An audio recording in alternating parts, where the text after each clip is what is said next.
programa patrocinat per CaixaBank i Saba Aparcaments.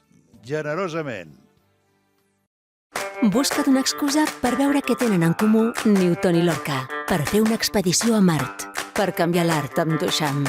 Busca't una excusa i connecta't a CaixaForum Plus, la plataforma gratuïta de cultura i ciència, sèries, documentals, podcasts, concerts i molt més. CaixaForum Plus, la cultura que t'espera. Fundació La Caixa.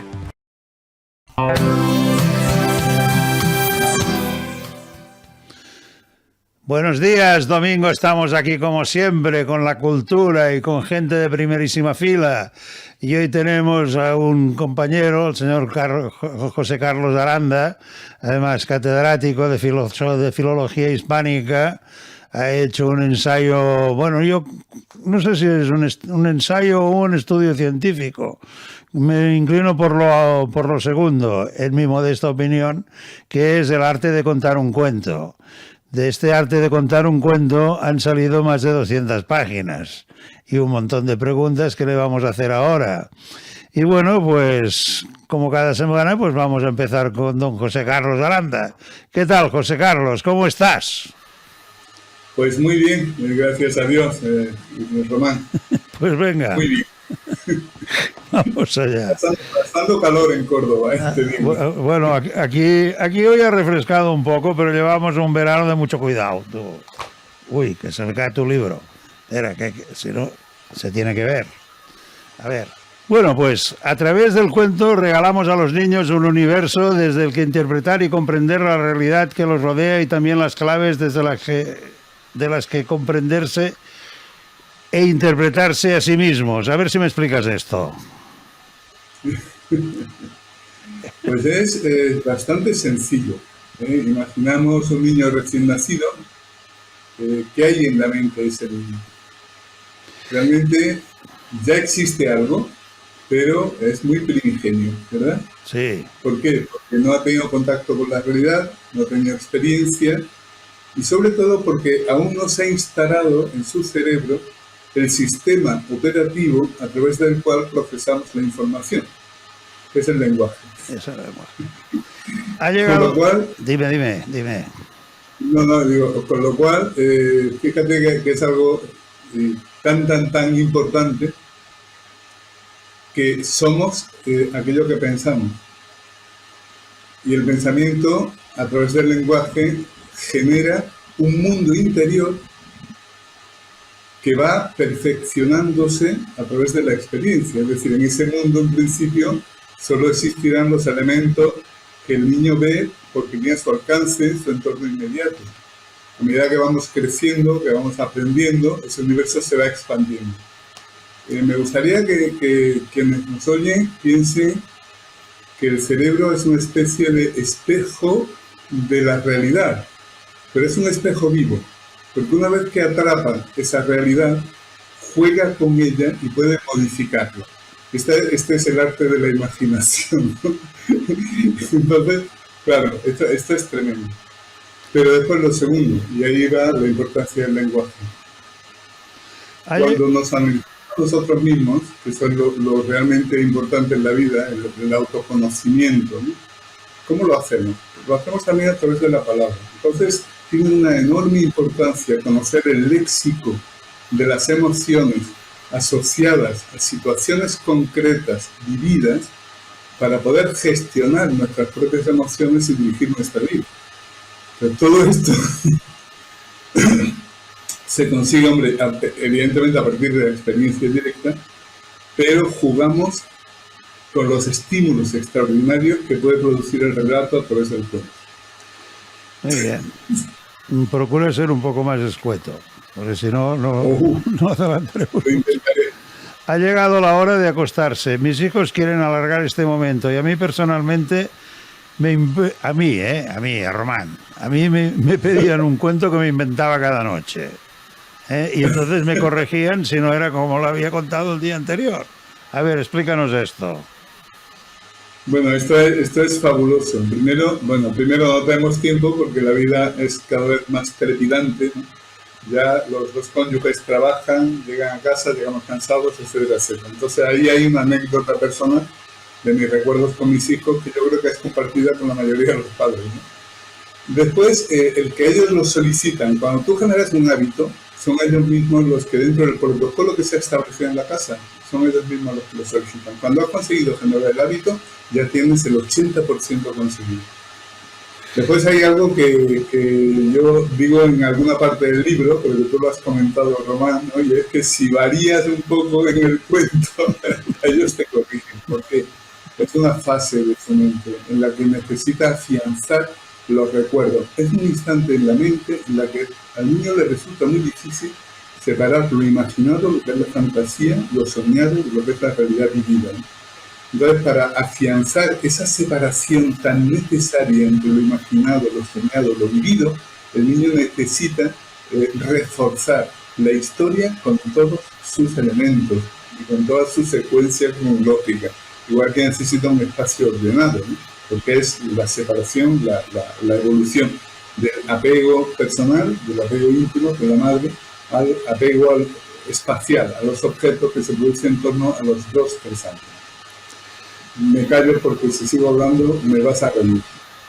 ¿Por qué el más pequeño pide que el cuento se lea una y otra vez? A mí me ocurría, si lo contaba como, bueno, ya te lo he dicho, a mí me corregían. Pero en mi infancia no había televisión. De hecho, entro en casa cuando yo ya tenía 12 o 14 años. Claro que yo tengo 73, ¿no? Fíjate que le ponía este ejemplo precisamente a Iker Jiménez, que me invitó a un programa sobre el cuento en Cuarto Milenio. Le ponía este ejemplo. Tú imagínate que el cerebro, imagínate a un pescador remedando una red sentado en la playa. ¿Qué está haciendo?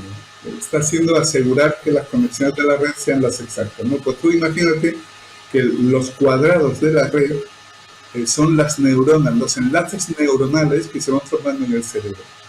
¿Qué necesita el niño? El niño necesita reafirmar que los enlaces que él cree que son correctos, efectivamente son los correctos. Porque en la medida en que los reafirme, va generando una base más sólida de realidad y pensamiento. Por eso te pide que lo repitas una y otra vez, ¿no? Para afianzar, para remedar esa red. El cuento es la herramienta pedagógica más importante en la primera infancia, que nos conviene saber usarla adecuadamente para sacar de ella el máximo provecho posible. Esto no sé si es una oración o un verso. Claro que sí, porque el niño nace con una curiosidad innata y una capacidad de aprendizaje maravillosa. Y es el momento de aprovechar esa etapa, ¿no?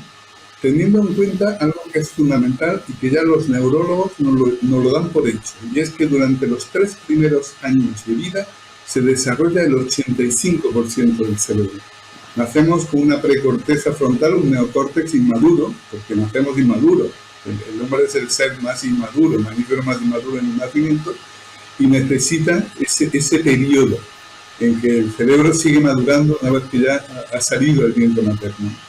Y es esa etapa de aprendizaje en el que la masa gris del cerebro, que es la mielina, es más abundante de toda nuestra vida. Eso significa que los conductores están, que saltan una chispa y vuelan a la velocidad de la luz, ¿no? Es decir, la conexión interneuronal es rapidísima y la capacidad de aprendizaje es fantástica. Por eso es el momento crítico. He pensado alguna vez lo que es un cuento. Muchísimo tiempo lo hemos pasado escuchando o viendo cuentos. Bueno, que hay mucho cuento hoy en día, sí que es verdad. Pero que no se ha pasado tanto tiempo escuchándolos. A ver, explícanos esto en 2 palabras. Esto en 2 palabras. Bueno, la base es que siempre, y yo mismo he compartido esa idea, ¿no? Que el cuento era era un entretenimiento puramente infantil, que no tenía más trascendencia. Lo que pasa es que en mi evolución personal, 40 años dedicado a la docencia, ¿no? He pasado de la ESO, formación profesional, bachillerato, universidad, etcétera, cada vez he sido más consciente de que la importancia, lo más importante de un edificio es construir unos buenos cimientos. Y los cimientos, que es la construcción de ese universo lógico, de ese universo emocional, lo tenemos precisamente en la infancia. Y a partir de ahí es cuando yo doy una deriva personal tremenda, ¿no? Y de pasar de los estudios universitarios paso al estudio de la mente infantil en una tesis doctoral que es la que da origen a este libro. Tú has dicho al principio, no sé si es un ensayo o es un trabajo científico. Bueno, digamos, el libro es un ensayo divulgativo a partir de un estudio científico que dio lugar a mi segunda tesis doctoral. Es un estudio de caso. Llamar pensamiento narrativo frente al pensamiento lógico-racional. Cuéntanos esto, a ver. Bueno, el pensamiento narrativo no es algo mío, lo da el psicólogo Jerome Bruner, que es vamos, a mí me encanta. ¿Y qué es? Que nosotros pensamos, fíjate, en el cuento, ¿qué elementos son los que hay? Sí, los elementos que hay son unos personajes que se enfrentan a una situación determinada y normalmente problemática, más o menos problemática, y la resuelven en una sucesión cronológica de hechos. Muy bien, analicemos la realidad. Cuando tú abres los ojos, el niño abre los ojos y ¿qué está viendo? Está viendo una serie de personajes, sus padres, sus hermanos, etcétera, que les rodean, que actúan e interactúan en función de determinadas circunstancias en una secuencia cronológica. Por eso, lo primero que aprende a pensar la mente, a atrapar la mente, es este esquema, precisamente. Unos personajes que se mueven en el tiempo reaccionando frente a determinadas circunstancias. Este es el pensamiento narrativo.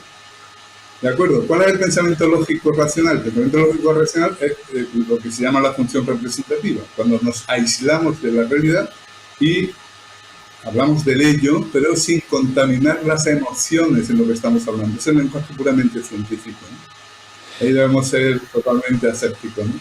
Esto se adquiere con el tiempo y con suerte. Esto de aislar las emociones del relato es muy complicado.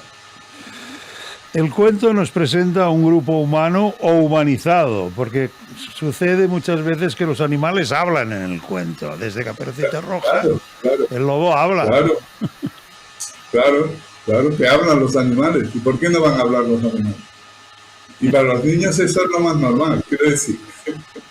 Yo recuerdo de niño que tenía la conciencia de que la luna me miraba cuando andaba por la noche. Porque yo había recibido el don de poder verle la cara. Yo le veía los ojos y la nariz a la luna. Entonces, yo estaba seguro que era mi amiga, ¿no?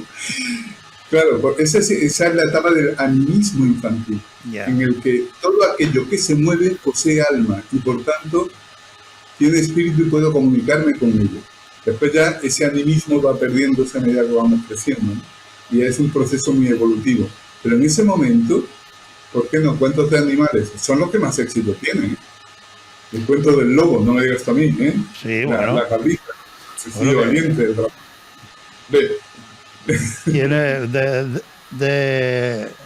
de Caperucita Roja y de... ¿Cómo se llama? Y de la Vento Fox, la Cenicienta, ya nos habla Estrabón, ¿eh? Para que tengas una idea. O sea que... La arquitectura... Los tres cerditos, el éxito de los tres cerditos. El de los tres cerditos también sé que es muy antiguo, pero no sé si llega a Estrabón, porque es Estrabón el que nos da la idea de los primeros cuentos, que él viajaba mucho y entonces oía lo que en catalán llamamos rondallas y él tomaba nota. Bueno, esto lo he leído yo, ¿eh? Igual me han engañado el libro que me he leído.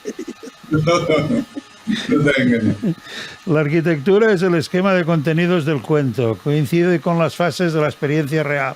Esto también es muy bonito. A ver, ¿qué nos dices? Claro, ¿por qué? ¿Por qué coincide con las bases de la experiencia real? Por lo que te he explicado antes. Vamos a ver, tú abres los ojos del niño, crece en una familia, somos seres sociales, ¿y qué es lo que ve? Lo que ve son personajes interactuando en función de una situación determinada.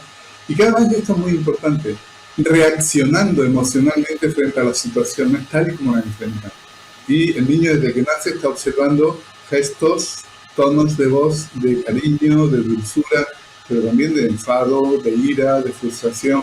Es decir, no solo está asociando o atrapando experiencias, también está asociando esas experiencias a claves emocionales que él asume como propias. Él está aprendiendo a sentir en función de la realidad. Por eso el cuento lo que es una transmutación de la realidad, con una dosis de fantasía simplificada, eso sí, una simplificación tremenda. Y si quieres, estoy seguro que más tarde me vas a preguntar sobre esto. Así que me callo. Me has dicho que sea concreto, soy concreto. Bueno, luego aquí esto me ha llamado mucho la atención. Dices, la curiosidad es el motor del aprendizaje. Esto es muy bonito también. Es que es cierto. ¿Qué nos mueve a aprender? ¿Qué nos mueve a investigar? ¿Qué nos mueve la curiosidad? La curiosidad. Pero lo importante es que la curiosidad es innata. Es innata. Y además hay un hecho que a mí me encanta y que es una de las claves de aprendizaje, es uno de los problemas a los que nos enfrentamos. Si quieres desarrollamos esta idea, ¿no? Que es el foco de atención. ¿Cómo enfocamos nuestra atención? Enfocamos nuestra atención, dice, ¿qué motiva la curiosidad? Sobre todo el movimiento, el cambio de luz, el cambio de sonido. Nuestro cerebro está programado para que cuando se produce un cambio, lo que es continuo, aburre, estamos tranquilos, nos relaja, pero cuando se produce una distorsión, un cambio, automáticamente centramos el foco de atención. Para analizar por qué se ha producido este cambio. Cuando este cambio se ha producido por una circunstancia anodina, automáticamente nos relajamos. Pero cuando lo que ha producido ese cambio puede afectarnos personalmente, automáticamente centramos toda nuestra atención en resolver qué puede ocurrirnos si. Y esto es atávico, esto es, bueno, yo siempre digo, vamos a ver, observa un perro, cuando escucha un ruido cualquiera, ¿qué hace con la oreja? Se chupa, y enfoca la oreja hacia el ruido, después enfoca el hocico, que no pasa nada, automáticamente se relaja. Pero si es un extraño, ¿qué hace? Salta inmediatamente, comienza a ladrar y se pone en posición de ataque, ¿no? Esta es una reacción instintiva de la zona límbica de nuestro cerebro que viene programado instintivamente. Pues esto ocurre exactamente igual con el cuento y con las circunstancias que nos rodean. Yo estaba haciendo el estudio de caso en la escuela infantil y estaban los niños todos atentos, escuchando el relato, el cuento, etcétera, etcétera. De pronto llaman al timbre de la puerta y todos los niños hacen así, giran la cabeza, ¿no? Es totalmente instintivo. ¿Cómo funciona esto? Yo pongo un ejemplo en el libro. Tú en un momento determinado coges a un niño y le dices, fíjate que estaba en la clase y tal, y de pronto llegó un niño nuevo que entró dando un portazo y pegándole una patada a la cartera que había en el suelo. Y te quedas callado. Jolín. Y automáticamente, a los 5 segundos, el niño te está diciendo, ¿y qué pasó? ¿Y qué pasó? Ya. ¿Cuál es la continuidad de la historia? El cuento es una ventana a una realidad sumamente compleja. ¿Es así esto? Hombre, claro, tanto más compleja, cuanto más complejo sea el cuento, o tanto más complejo lo queramos hacer, ¿no? La realidad es sumamente compleja. ¿Por qué? Vamos a ver, imagínate una mesa de billar, ¿vale? Es difícil jugar al billar, pero hay unas reglas que son constantes, ¿verdad? Si una bola choca contra otra, derivan en direcciones que puedes prever, puedes predecir, ¿no? Pero, ¿qué ocurre con las relaciones humanas? El niño tiene que aprender a convivir porque somos seres sociales. Él tiene que alcanzar la autonomía y para eso tiene que adaptarse a un modelo social que le viene impuesto, que es el modelo social en el que ha nacido, ¿verdad? Pero, ¿qué ocurre? No solo tienes que aprender las normas sociales, tienes que aprender la conducta de los adultos. ¿Y qué ocurre con los adultos? Román, ¿qué ocurre con los adultos? Siempre tenemos una constante anímica o cambiamos de humor según las circunstancias. Según eso seguro. Eso seguro. ¿Y tú cómo somos seres variables. Que eso es como cuando tú lanzas una bola de billar y no sabes si va a chocar contra una bola de mármol o contra una de como espuma. Así no se puede jugar al billar, ¿no? No, desde luego. Si yo te hablo a ti que eres mi padre y resulta que hoy me sonríes y mañana me pegas una bofetada, yo cómo voy a aprender es muy complicado. Y no solo mi relación contigo hacia los seres que quiero, sino cómo interactúan los seres entre sí. Porque claro, yo debo comportarme de tal manera que tú me alimentes. Es decir, que tú me permitas sobrevivir en el entorno en que he nacido. Y para eso yo tengo que aprender a establecer pautas de conducta que a ti te resulten gratificantes. Pero para eso tengo que analizar y comprender tu estado emocional. Eso es muy difícil. Y no solo eso, sino comprender también cómo se interrelacionan los elementos y comprender también cómo afectan las circunstancias externas al comportamiento. Es que eso es muy complicado. Ahora la pregunta del millón. ¿Por qué es tan importante el cuento en la infancia? Bueno, os voy a dar solo un dato. Cuando yo estaba un día en clase de cuarto de la ESO, y había tenido un examen con los alumnos que había resultado desastroso. Y entonces, a mí me gusta cuando me han sucedido este tipo de cosas, pararme y analizar qué es lo que ha pasado. Bueno, ¿qué había pasado? Les hice una pregunta. Oye, vosotros, cuando escucháis un telediario, ¿comprendéis lo que se dice en el telediario? Me dice, mira, José Carlos, nosotros todo no lo entendemos. Bueno, ¿y qué porcentaje entendéis o dejáis de entender? Y pues mira, más o menos yo diría que esto es una opinión común de una clase de cuarto de la ESO. Entre el 30 y el 40% del vocabulario utilizado en un telediario no lo entendía. Claro, entonces les hice la siguiente pregunta. ¿Qué opináis si yo os pongo un examen y en la parte de las preguntas tacho palabras, de tal manera que, bueno, no podéis leer la frase completa porque faltan palabras, faltan 20, 30 palabras, faltan. ¿A que eso sería injusto? Y bueno, pues es que vosotros le estáis condenando precisamente a esto, ¿no? Os estáis condenando a que al no haber asignado el vocabulario necesario para comprender primero la pregunta, desarrollar después la respuesta, estáis imposibilitando el desarrollo. Claro, ya en estas edades, cuando estamos hablando de 15, 17 años, es muy difícil. Cada escalón que subimos es más difícil. Adquirir un buen léxico, tú piensas que entre los 2 y los 3 años pasamos de manejar en torno a 300 palabras a 3.000 palabras. Es decir, el aprendizaje es tremendo a partir de ahí. Pero claro, ¿cuándo aprendemos más o cómo aprendemos más? Cuando tenemos los estímulos adecuados. ¿Cómo tenemos los estímulos adecuados? Básicamente a través de la lectura. A través de la lectura y de los libros. ¿Por qué? Hay otros formatos de cuentos. Evidentemente en el libro hablamos de ellos y no hay que demonizar, ¿no?, estos formatos de cuentos.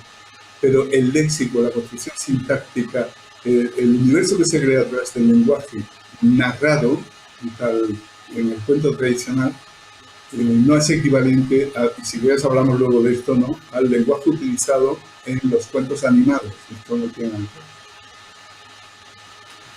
Vale. La Asociación de Pediatras de los Estados Unidos dice que contar cuentos a los niños multiplica por 5 sus posibilidades de éxito escolar. Claro, ¿por qué? Por lo que venimos diciendo. Es decir, si el principal problema que tenemos ahora es el déficit de atención y el déficit léxico. Se habla mucho en los informes PISA de los problemas de lectura, de comprensión. Yo estoy muy seguro de que los problemas matemáticos vienen derivados de la mala interpretación de los enunciados de los problemas. Es decir, carencia de lectura, ¿no?, de interpretación. Claro, ¿qué nos ofrece el cuento? El cuento nos ofrece 2 elementos fundamentales, que es riqueza léxica, punto primero, riqueza léxica, y lo segundo, riqueza y variedad sintáctica, porque las palabras no aparecen aisladas, las palabras aparecen en un contexto. Ese contexto es una oración gramatical bien formada, con sus sujetos, su verbo, sus complementos, sus pausas, ¿de acuerdo? Y eso ordena mentalmente y prepara. Y lo tercero, muy importante, la atención. Los cuentos al principio son muy breves, son muy cortos, porque la atención de un niño es muy limitada, pero a medida que el niño va creciendo, el tiempo va dilatándose, por lo cual estamos entrenando la atención sostenida, que es fundamental para atender en clase, comprender las explicaciones, es decir, estamos dando la herramienta que él necesita para integrarse en el mundo escolar y aprender. Ahora se habla mucho de aprender, pero para eso tendrás que tener las destrezas necesarias, imprescindibles, ¿no?, para poder acceder a ello. No, sencillamente se carece. ¿Supone un grave error pensar que la segunda juventud es una enfermedad que se cura con los años? Sí, de hecho, yo tengo un libro que es Inteligencia Natural Adolescencia, donde se habla de esto, ¿no? Se problematiza mucho la adolescencia. Pero si nos damos cuenta, la adolescencia supone la ruptura con la familia para alcanzar la libertad desde la individualidad propia. Es decir, debemos enfrentar los principios familiares con la realidad que nosotros vivimos para adaptarnos desde esos principios a la realidad que nos ha tocado vivir. Y eso es muy duro, ¿eh? Yo cuando presento a mi hijo, yo lo presento diciendo, mira, este es José Carlos 2.0, tiene la base de su familia, pero evidentemente desarrolla lo que debe hacer para vivir la época que le ha tocado. Podas sinápticas, ¿qué son? Las podas sinápticas es que nos olvidamos de los recuerdos. Es decir, los recuerdos no son útiles hasta que dejan de serlo. Y hay dos épocas que son tremendamente importantes en esto de perder recuerdos. Perdamos recuerdos para poder seguir aprendiendo. Yo que ya tengo dificultades de recordar, yo no sé si a ti te ocurre. Anda que yo. Ya me yo siempre digo, no es que tenga déficit de memoria, es que tengo el disco duro lleno, ¿no? Bueno, pues, sí, no es déficit de memoria, lo explicó un catedrático, porque acontece que muchas veces nos acordamos de las cosas y pensamos, oye, esto será un principio de Alzheimer. Y no es así, tiene un nombre técnico, pero que es muy corriente y no pasa nada, que el reloj cerebral funciona igualmente porque luego te acabas acordando. Yo me río de esto, ¿no? Bueno, pues hay dos épocas en las que el cerebro poda como la poda de los árboles. Sí, ¿no? Se cortan las puntas para que pueda crecer con más fuerza. Es como si el cerebro supiera que en determinadas épocas le espera un aprendizaje intensísimo. Y en ese momento realiza la poda, es decir, elimina recuerdos para generar espacio que pueda almacenar las nuevas experiencias. Yeah. Y las dos podas sinápticas más importantes suceden en torno a los 4 años, que es una época crítica porque es el inicio de la socialización. Yeah. Hasta ese momento el niño vive en un mundo subjetivo y egocéntrico, ¿no? Donde él es el centro del universo. A partir de ahí se abre al exterior y empieza a jugar con otros niños, a intercambiar con otros niños. Y ahí aparecen por primera vez las emociones secundarias que van a transformar nuestra vida. El cerebro se prepara para esto. Y después la segunda poda sináptica es la pubertad, que elimina recuerdos infantiles. ¿Por qué? Porque ahí entran las hormonas sexuales en torrente sanguíneo y el cerebro dice, espérate que lo que va a venir tengo que aprender. Te vas a enterar. Perder el símbolo, serán algunos, ¿no? No te he entendido. Hablas de perder el símbolo, concretamente en la página 34. Perder el símbolo. Sí. Pues no sé a raíz de qué puedo haber dicho esto. Si quieres lo miro. No lo quites. Porque, no sé a raíz de qué. A ver si yo lo he leído mal, que también puede pasar.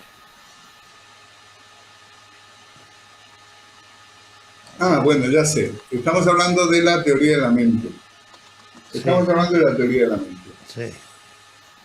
La teoría de la mente es cuando el niño es consciente de la representación mental que posee. Claro, hay una confusión, hay un momento del universo mágico en que el niño no sabe separar, no puede separar lo que es vivido de lo que es imaginado o soñado. De tal manera que la realidad que existe puede ser una realidad soñada. Es decir, ¿dónde está la frontera entre la realidad y la imaginación? No lo sé. Por eso necesita afianzar la realidad. Esa es la época, sobre todo, la del apego próximo, la que va de los 6 meses al año y medio, 2 años, en la que el símbolo, que en este caso es la madre, que es hacia la que siente el apego próximo inmediato, desaparece de su vista. Yeah. Entonces, cuando desaparece el símbolo, es como si dejara de existir. Pero es algo que él necesita para la supervivencia, de ahí que la reclame de forma incesante, porque el contacto físico y la proximidad es lo que le va a dar esa autoestima, esa confirmación de que él mismo existe. Es una cosa muy curiosa, ¿no? Es una cosa muy curiosa. Una buena autoestima favorece el aprendizaje y el desarrollo de la misma forma que una mala autoestima supone una lacra para nuestro desarrollo. Hombre, esto es fantástico. Mira, yo digo que la mente funciona en dos modos, en off-on, ¿no? Off-on. ¿Cuál es el primer modo? El primer modo es el modo de tranquilidad. Tú miras a tu alrededor, bueno, todo está bien, no hay ninguna distorsión. Entonces se enciende el modo curiosidad. Y el modo curiosidad es el motor de aprendizaje. De esto no cabe duda. A mí me decía mi hija, papá, estoy aburrida. Decía, ¡ay, qué alegría, hija! Y, hombre, papá, que te digo que estoy aburrida. Obviamente yo sabía que lo que quería era que me encendiera la televisión. Ya. Está claro. Y yo le decía, hija, me alegro porque el aburrimiento es la antesala de la imaginación. ¿La antesala de qué? Es la antesala de la imaginación. Ah, Digo, tú intenta estar 5 minutos sin hacer nada, a ver si lo consigues. No, a los 2 minutos ya estaba o jugando con la muñeca, cogiendo un libro o haciendo algo. Quiero decir, es la antesala. Ahora, el segundo modo, imagínate, es el caso, por ejemplo, de los niños que son acosados en el colegio o de los niños maltratados. ¿Qué ocurre? Ahí está el segundo modo del cerebro, el modo autodefensa. En modo autodefensa, el cerebro no explora la realidad, no, sino lo que hace es ponerse a la defensiva observando aquellos detonantes que anticipan la agresión. Y está permanentemente pendiente de ello. El niño que está siendo acosado en el colegio no está pendiente de la explicación del profesor, está pendiente de la actitud de los compañeros que lo acosan. bueno, esto es grave, ¿eh? Esto es muy grave. Hombre, claro que es gravísimo, pero lo grave es que esto, prolongado en el tiempo, ya hay estudios científicos que demuestran que supone un deterioro de hasta el 40% del desarrollo neurológico cerebral. Claro, esto hay que saberlo. Y también hay que saber que esto lamentablemente sucede también en las familias donde hay, desgraciadamente, malos tratos. Y malos tratos, no solo, cuando hablamos de malos tratos, todo el mundo piensa en la bofetada. Bueno, pues me vas a permitir decir aquí que retirarle la palabra a un niño, retirarle el cariño, es bastante más traumático que darle una bofetada en un momento dado. Ya, de esto no se habla. Es decir, hay muchas formas de maltrato. No hay moral universal, pero sí la necesidad de establecer unas normas para la convivencia que nos digan cómo debemos actuar. Claro, porque vivimos en una sociedad. Ahí pongo algunos ejemplos sacados, uno de José Antonio Marina, otro de la novela de un viejo que leía novelas digamos, sobre los indios Swartz del Amazonas o sobre algunas tribus indígenas de Oceanía. Claro, como somos seres sociales, los seres sociales siempre que hay convivencia hay conflicto. Siempre que hay conflicto hay que establecer unas normas. ¿Quién las establece? Pues antiguamente la establecía el Consejo de Ancianos, la establecía también en las ciudades, organizaciones políticas, pero siempre hay unas normas que son de obligado cumplimiento, digamos así. Y el niño tiene que aprender cuáles son estas normas. ¿Cómo le transmitimos estas normas? En el estudio que hice, a mí me encantó, por ejemplo, el uso que se hacía de lo que yo llamo cuentos pedagógicos, que son cuentos diseñados específicamente para enseñar al niño a convivir ante determinadas circunstancias. El niño voy al médico, el niño voy al supermercado, el niño voy a una fiesta de cumpleaños. Claro, ¿qué estamos haciendo con esto? Estamos generando expectativas, pero estamos enseñando a comportarse al niño a través de cómo hay que caminar en la calle, por ejemplo, cómo debes pararte cuando hay un semáforo, observa que la luz está en roja, que está en verde, por qué pita el silbato el guardia municipal, y los niños ahí, cuando llegaba el silbato, todos terminaban, la onomatopeya muy efectiva en el momento. Claro, estamos intentando, pero fíjate que a eso es a lo que antiguamente se le llamaba educación, sin más, ¿no? Es aprender a comportarte según las normas que socialmente son aceptadas o aceptables. Y a partir de ahí, cuando llegue tu pubertad o tu adolescencia, si decides no seguir las normas, pues eres libre de hacerlo, ¿no? Pero qué menos que transmitirle cuáles son las claves del universo con el que se va a encontrar y en el que necesita sobrevivir. Claro. Aprendizaje social adquirido. ¿Qué es esto? Bueno, ahí este es el ejemplo del mono, ¿no? Que muchas veces usamos normas sociales, no sabemos por qué, tampoco sabemos su utilidad y muchas veces criticamos el que sirvan para algo, ¿no? Y ahí está el ejemplo del mono, ¿no? La jola está de 5 monos, ¿no? Que ponen una escalera, un plátano arriba y cuando intentan subir a por el plátano les meten una ducha de agua fría que los deja helados, ¿no? Los deja helados. Y lo intentan otra vez, otra ducha de agua fría, hasta que por fin ningún mono se atreve a subir. Después va sacando, esto es un experimento sociológico que se ha realizado con personas, ¿no? Muy curioso. Pero va sacando un mono y pones otro nuevo que no ha tenido la experiencia del agua fría. ¿Qué pasa? Pues que cuando intentaba el mono nuevo subirse, los demás le pegaban para que no lo ducharan. Para que no lo ducharan. Va sacando al otro mono sucesivamente, al final 5 monos nuevos no se atreven a subirse a la escalera sin que haya ducha de agua fría. O sea, el principio del comportamiento tenía un origen, pero después derivó en una conducta que no tenía sentido en la realidad en la que vivía. Pero ellos seguían repitiendo la misma conducta. A los humanos nos puede pasar un poco lo mismo. Auténticos nativos digitales. ¿Qué entiendes tú por esto? Los nativos digitales son los niños que ya han nacido con los ordenadores, los teléfonos móviles en la mano. Son los niños nacidos a partir del año 2005, 2000, 2005. Esos son nativos digitales. Que no lo soy yo, ¿eh? Yo tampoco. Crecí en mi infancia sin televisión y el teléfono móvil me parece que me llevó con 40 años. Sí, igual. Aristóteles afirmaba que la mente de un niño es una pizarra en blanco. Hoy podemos afirmar más en el símil que el cerebro es como un ordenador ya formado y listo. Antiguamente se llamaba cerebro electrónico a cualquier forma de informática. Yo me acuerdo de esto. Sí, cerebro electrónico. Pero no podemos confundir. Bueno, ahora tenemos el gran desafío de la inteligencia artificial. Ese es otro tema. Del que si quieres hablamos otro día. Pero, claro, ¿qué ocurre? Que el ejemplo de Aristóteles era muy gráfico en aquel momento de la Grecia antigua, ¿no? Hoy podemos ser mucho más precisos. La mente de un niño es un ordenador. Es un ordenador que viene con una preinstalación dispuesta para introducir el sistema operativo. ¿De acuerdo? ¿Y cuál es el sistema operativo del ordenador? La lengua. Yeah. La lengua materna es el sistema operativo a partir del cual va a desarrollar el pensamiento y va a generar todo el crecimiento mental. La lengua. Esa es la enorme importancia. ¿Cómo funciona? Di. Ya sabemos que está, ¿verdad? Que creí que habías acabado.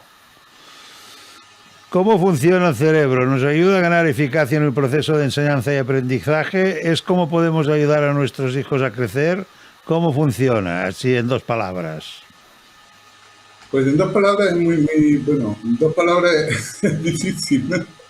Ya te da una clave, por ejemplo, ¿no? Es cómo genera la atención. La atención se genera, y esto esto es instintivo, innato, ¿no? Esto viene inserto en el cerebro reptiliano. Es a partir de los cambios que se producen en el entorno, ¿no? Esto es lo que fija nuestra atención y a partir de ahí podemos generar, a través de la curiosidad, el acercamiento y el conocimiento. Pero después hay otro cerebro muy interesante, que es el cerebro límbico, que es donde se asientan las emociones. Es el regulador de las emociones. Contar un cuento sin emoción es como comerse un chorizo sin aroma, es decir, eso no funciona. ¿Cómo se claro, tú debes, cuando estás contando un cuento, tienes que transmitir las emociones, porque no solo transmites las palabras, también transmites las emociones que se asocian a la realidad que estás contando a través del cuento. Eso también lo haces en la calle, cuando tú vas caminando con tu hijo de la mano y ves a un perro y tu hijo trata de acariciarlo, le das un tirón y dices, ten cuidado con el perro que te puede morder y hacerte daño. Ahí le estás generando una emoción asociada a lo que está viviendo. Lo mismo hacemos en el cuento, cuando contamos el cuento de Pedro y el Lobo, por ejemplo, ¿no? Pero para contar un cuento hay que poner emoción. Por eso en una de las partes del libro se dice, sé un payaso, ¿no? Aprende a ser un payaso. Cambia de volumen de voz, cambia de modulación de entonación, Cambia, ¿por qué? Porque el cambio incentiva la adicción. Y sobre todo con corazón.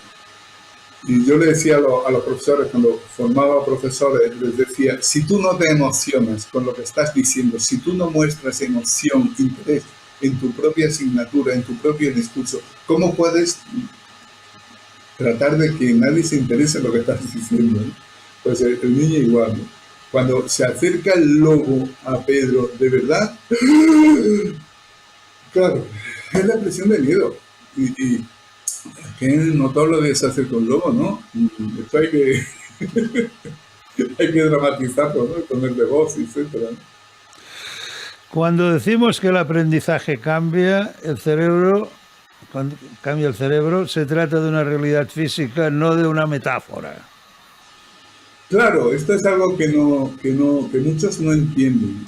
Ahora que está tan de moda eso de cuidar el cuerpo, y hay tantísima gente apuntada a los gimnasios, y hay tantísimas tablas de consejos sobre alimentación, y hay tantísimas, ¿verdad? ¿Por qué? Porque el cuerpo se ve. Es lo que presentamos en la vida. Si se pudiera ver el cerebro, observaríamos exactamente igual. O sea, a medida que aprendemos, hay una remodelación porque las conexiones sinápticas neuronales se enriquecen y van aumentando. Y todo es un recrecimiento en el peso, en las dimensiones específicas del cerebro. Si fuéramos por la calle viendo el cerebro de las personas que nos cruzamos, quizá más gente le llega, ¿no? Ninguna madre dejaría de hablar y cantar a su bebé por pensar que aún no entiende las palabras. Sí, porque les cantamos y ellos no saben de qué les decimos, pero bueno, pero les cantamos. Claro, porque el primer aprendizaje de todos en este ámbito de la socialización es precisamente el emocional que hemos hablado. Es el emocional. Y el emocional, antes de que el niño aprenda a hablar, que ya hemos dicho que el cerebro nace absolutamente inmaduro, ¿no? Se transmite a través de la voz. ¿Cómo le habla una madre a un niño? Esa dulzura, esa voz aguda, esa cadencia, esas canciones. Pero sobre todo no es la voz solo, es el contacto físico, el mantenerlo contra su pecho, es la caricia en el rostro, es el beso bien dado, es el acunarlo cuando llora. Todo eso son emociones que se establecen un lazo emocional irrompible, creo yo, entre la madre y el hijo, ¿no? Que además está propiciado por la propia naturaleza, lo siento, está propiciado por la propia naturaleza, ¿no? Ya en el momento del nacimiento hay un chute de hormonas ahí que propician precisamente el que, como decía un tío mío, a ninguna madre su hijo le parece feo, ¿no? Ahí está la oxitocina en pico que hace que niño y madre en el momento del parto y nacimiento establezcan un vínculo que yo creo que es indisoluble. Porque fíjate, te voy a contar un secreto. Mi mujer se levanta preocupada y dice, hoy le pasa algo a Lola. Lola vive en Madrid, vive a 400 kilómetros de nosotros, pero bueno, ¿por qué?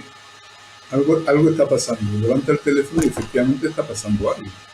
Cuando yo digo que el cordón umbilical no se pierde nunca, yo no sé si se pierde o no, o es que mi mujer es bruja, no es posible.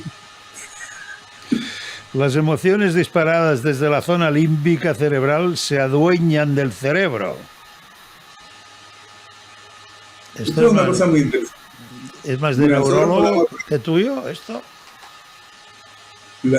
Te voy a poner un ejemplo muy sencillo. Tú vas caminando por la calle desde la 1 de la tarde y pasas frente a una panadería. Hay un olor a pan recién hecho que te entra por las pituitarias, te revuelve el estómago, empiezas a segregar jugos gástricos y a salivar. Sí. Bueno, pues eso es una sensación que genera una emoción, ¿verdad? ¿Tú pretendías esa emoción? No. ¿Por qué te ha saltado esa emoción? Esto es importante, tú no la pretendías. ¿Por qué te ha saltado? Porque has recibido un estímulo externo que tienes asociado a una satisfacción placentera, que es la alimentación, ¿verdad? Y automáticamente tu cuerpo ha generado reacciones físicas preparando el camino para que tú entres y te tomes una... Ahora bien, ¿qué haces? ¿Entras en la pastelería o sigues caminando hacia tu casa? Yo generalmente voy caminando hacia mi casa porque no me conviene.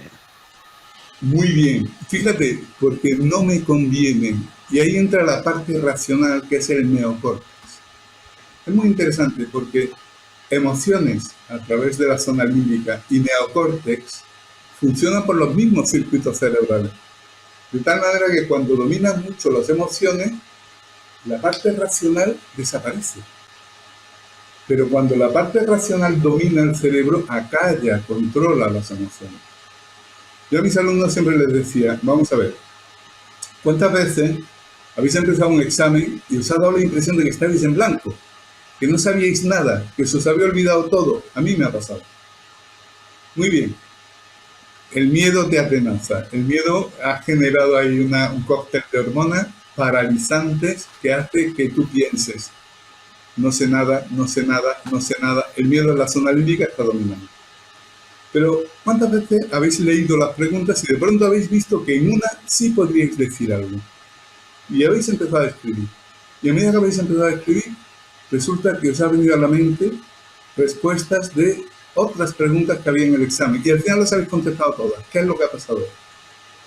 Cuando habéis entrado en flujo de concentración, es decir, cuando le habéis dado la vara de mando al neocórtex y habéis entrado en flujo de concentración, automáticamente habéis acallado las emociones. Cuando habéis acallado las emociones, entonces ha fluido el recuerdo de los conocimientos que tenéis adquiridos. Pues esto sucede con lo que tú has dicho. Es decir, si yo en ese momento tengo la apetencia de entrar, es decir, estoy dominado por las emociones, pero ejerzo un control sobre ellas y pienso, como no me conviene, por determinadas circunstancias, pues sigo caminando a mi casa y allí satisfago el hambre que me está esperando un cocido de fábula, ¿no? Pues ya está. Ese es el dominio del neocórtex. ¿Cuál es el problema? Que lamentablemente estamos generando una generación o una sociedad que fomenta mucho la impulsividad y no alaba la racionalidad o el control racional sobre los impulsos. Y esto es peligroso, esto es muy peligroso, sobre todo en las relaciones adolescentes donde es más difícil el control de la impulsividad. Y para ir acabando, el ser humano nace inmaduro y necesitará más de un año en alcanzar la madurez de otros mamíferos en el momento del mismo nacimiento. Bueno. Sí, me parece que pongo el ejemplo de los chimpancés, ¿no? El niño necesitará 2 años de vida para alcanzar la madurez. Hay por ahí un experimento muy curioso se realizó hacia 1935, ¿no? De alguien que quería, de un investigador psicólogo, ¿no? Que quería estudiar el aprendizaje de los monos y puso a su hijo recién nacido junto a un bebé mono. Muy curioso el experimento, ¿no? ¿Tú sabes qué resultó? No. Resultó que el niño aprendió del mono y no del padre, pero el mono no evolucionó más allá de lo que le era dado. Así que a los 18 meses el hombre tuvo que suspender el experimento. Bueno, buena voluntad sí tenía, ¿no? Buena voluntad sí tenía, ¿no? Esta es la realidad. Bueno, pero perdona, me he ido y me he olvidado tu pregunta. ¿Cuál era? Espera un momento que te tengo que decir otra cosa. Tengo que decir que es una obra muy bien escrita que, como su nombre indica, nos enseña el arte de contar cuentos y, por tanto, leer El arte de contar cuentos de José Carlos Aranda, de Ediciones Berenice. És fantàstico! Busca't una excusa per veure què tenen en comú Newton i Lorca, per fer una expedició a Mart, per canviar l'art amb Duchamp. Busca't una excusa i connecta't a CaixaForum Plus, la plataforma gratuïta de cultura i ciència, sèries, documentals, podcasts, concerts i molt més. CaixaForum Plus, la cultura que t'espera. Fundació La Caixa.